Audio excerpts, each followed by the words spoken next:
Live from our 7 Tasmania studios, your nightly news with Peter Murphy begins now. Good evening, everyone. An unprecedented $1 billion stimulus package has been rolled out, helping to ease the pain for struggling Tasmanian households and businesses. It was an emotional day inside Parliament today, the Premier breaking down as the devastating toll of this crisis impacts us all. An emotional Premier breaking down in Parliament after a devastating week of life-changing decisions. The forced sacking of tens of thousands of our fellow Tasmanians this week, at the stroke of my pen, broke my heart.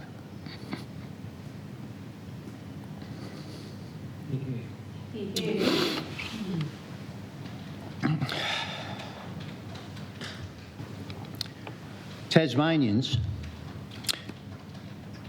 do not let their sacrifice be in vain. Follow the rules and save lives. Handing down his second stimulus package, a combined total of $1 billion. Unanimous support in Parliament. Help on the way, capping electricity prices and freezing water bills for the next year. I can also confirm that Aurora Energy will not be disconnecting any residential or small business customers without their agreement during this crisis. For parents, government school fees will be refunded. It makes no sense to charge parents for the usual school levies for what is clearly going to be a severely disrupted school year. And in the health sector, he's written a blank cheque. Spend what you need to save Tasmanians' lives.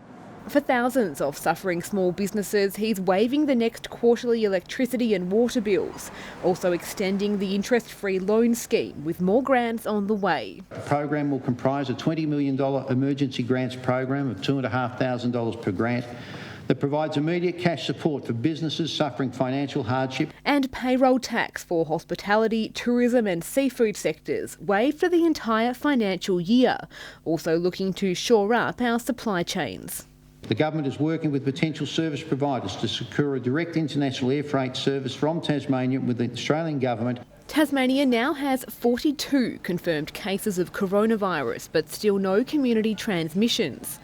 Overnight, a temporary suspension of all non-urgent elective surgery was announced in an attempt to free up health resources. I'm really sorry. I know that there are a lot of people on our Category 2 and 3 and I know that their circumstances are very much impacted by their medical conditions.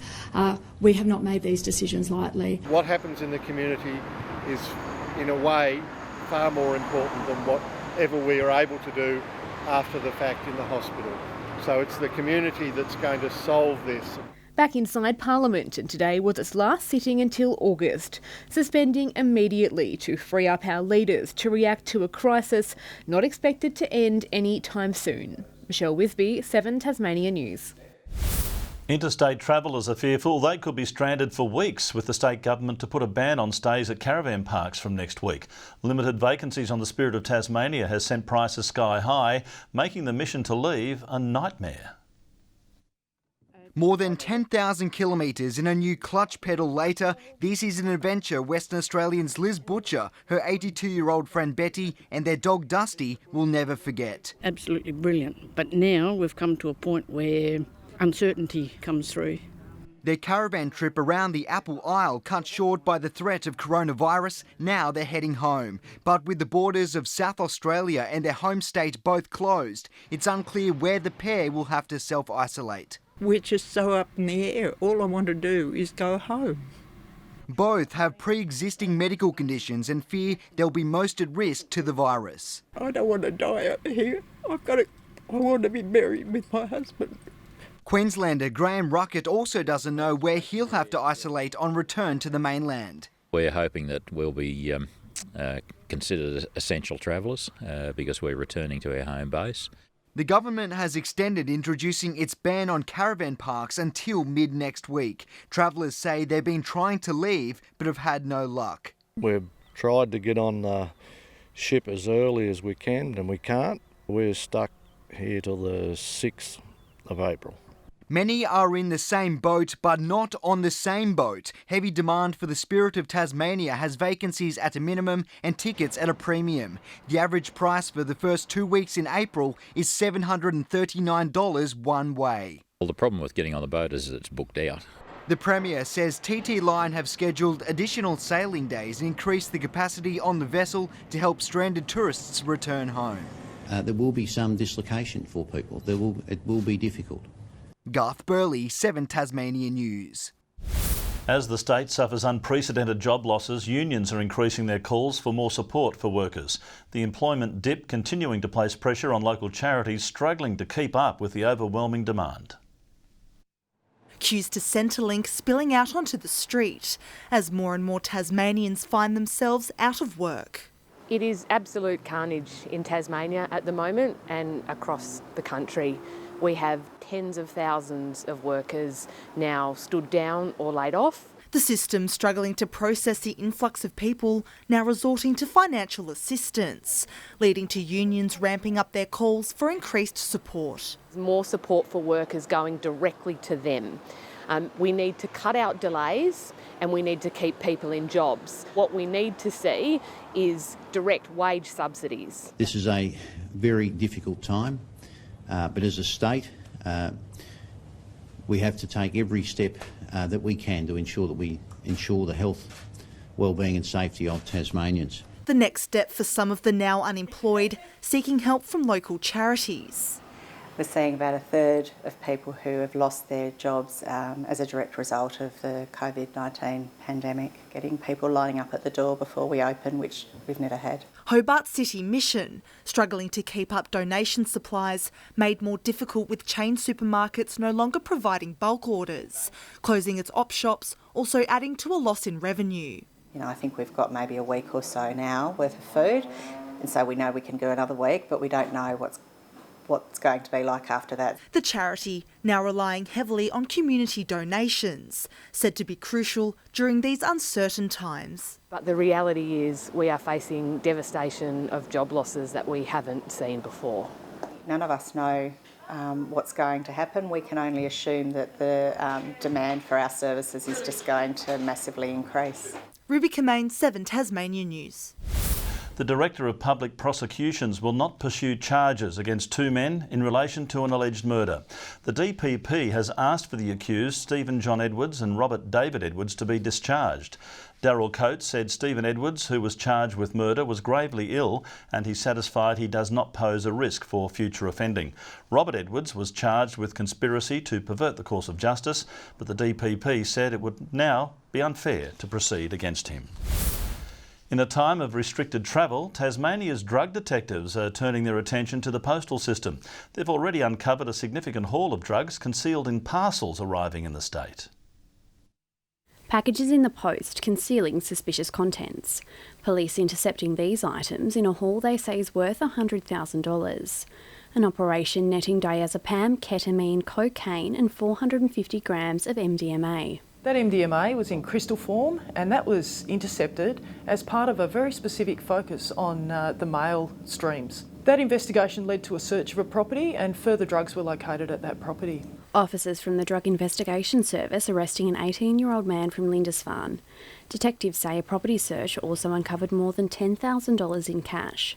That's been seized, as well as an amount of Bitcoin. He was involved in significant quantities of drugs entering the state and that will form part of the investigation moving forward.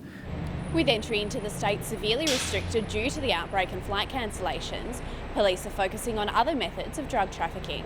We will divert our resources to the mail corridors to ensure that people aren't opportunistic in their attempts to traffic drugs into this state. The 18-year-old has been charged with trafficking a controlled substance. He is due to appear before the Magistrates Court in May. Ebony Ablett, 7 Tasmania News. To some breaking news, and the state government has announced all national parks and reserves will close as of midnight tonight. The government says now is not the time for travel or recreational activities amid the virus crisis. It follows the closure of campgrounds and other visitor accommodation yesterday. Closure signs will be installed at all parks and reserves. A vulgar racist rant fuelled by anti-Asian sentiment linked to the coronavirus scare has been captured on camera in Launceston. The victims were trying to help a woman who'd fallen over, but were met with a volley of verbal abuse. And awarding, some may find this story confronting. We're Island, Tasmania. Where do you come On the streets of Newnham comes an avalanche of abuse. Where is your mother, you bird figure? It's shocking and unsettling in its own right. What's worse, the young couple being attacked had been trying to help. When she walked to the roundabout just behind us, she collapsed, and then I start worried that something might happen to her, so I called the ambulance. Tiara and Ty moved to Tasmania 2 months ago to study at UTAS. They say fears over the potential spread of coronavirus inspired the tirade. I've been living in Australia for more than 5 years, and then I think this is the first time I've heard something like that. Asked us to go back to our country, and then start asking me about my origin, and say that this is not our land. Despite the insidious rant, the couple wants to see positive change. They're urging us to help people of all backgrounds, and they say they wouldn't do anything differently if put in the same situation again. You can just let people just lay down on the street or collapse on the street with no help. We cannot leave anyone alone. Yeah, by be themselves. kind to each other. Yes. Be kind. At a time when we all need to work together. Tom Johnson, 7 Tasmania News. The Hobart City Council is easing its parking rules to relieve pressure for community members during the pandemic. Free parking for frontline staff at the Royal Hobart and Hobart private hospitals will be available from tomorrow at the Argyle Street complex, while on-street 1 and 2 hour time limit times will be extended around the city. They're going to be the people that are really under stress and strain over the coming weeks and months, and we need to support them in their work, and we feel that we can do that as a car parking provider. Increased short-term parking will also be offered for takeaway food services. Tasmania's craft brewers are now in a fight for survival as well, with no customers to take on kegs and lucrative festivals now cancelled. It's led to a call to drink local as bottle shops slap limits on panic buyers. The message: shop in moderation. Big bottle shops are the latest to see a rush of customers. Even smaller stores are busy. Over the last few days, we've certainly seen an uplift. I suppose the situation that we're in with all the bars and restaurants having to close. That's left craft breweries like Scottsdale's Little Rivers holding kegs with nowhere to go. Pretty much shut 3/4 of our whole business down. Our cellar door, where we do tastings and takeaway sales, has shut. Cancelled festivals like Dark Mofo's Winter Feast are also biting into the bottom dollar. So to keep the beer flowing, we're running our online sales program now. We're doing deliveries across the north of the state. St John's has spent the past 6 years pouring the best from Tasmania's brewers. We're definitely concerned for them because they're our major suppliers and we work really closely with them. That said, we'll be looking to stock as much local and Tasmanian brewers as we can. Like others, they're trying to tap into takeaways. And today they launched a new website for deliveries. Their message: support beer made here. Stop in here and grab something a little bit different, something a bit tastier. Meanwhile, Lion Nathan, which produces Bogues, has pledged to take back unused kegs at no cost. It's reassuring customers its breweries will remain fully operational. Sean McComish, 7 Tasmania News. To some more developing news just in, Federal Group has announced rents for poker machines will be paused at pubs and clubs. Licensees had been told they would need to keep paying for the machines despite COVID-19 bans. Managing Director Greg Farrell says the charges will be paused for the entire period of the shutdown. It follows the company also closing down a string of its own venues. A Tasmanian scientist has won a prestigious grant to continue her investigations into how warming oceans are affecting fish sizes. The Institute for Marine and Antarctic Studies researcher is one of only 8 recipients of the Global Fellowship, worth $150,000. Over the next 3 years, she will look at the size of fish to work out how vulnerable they are to predators and how much energy they need to survive. The end product will help develop more sustainable management of coastal fisheries and ecosystems across the globe.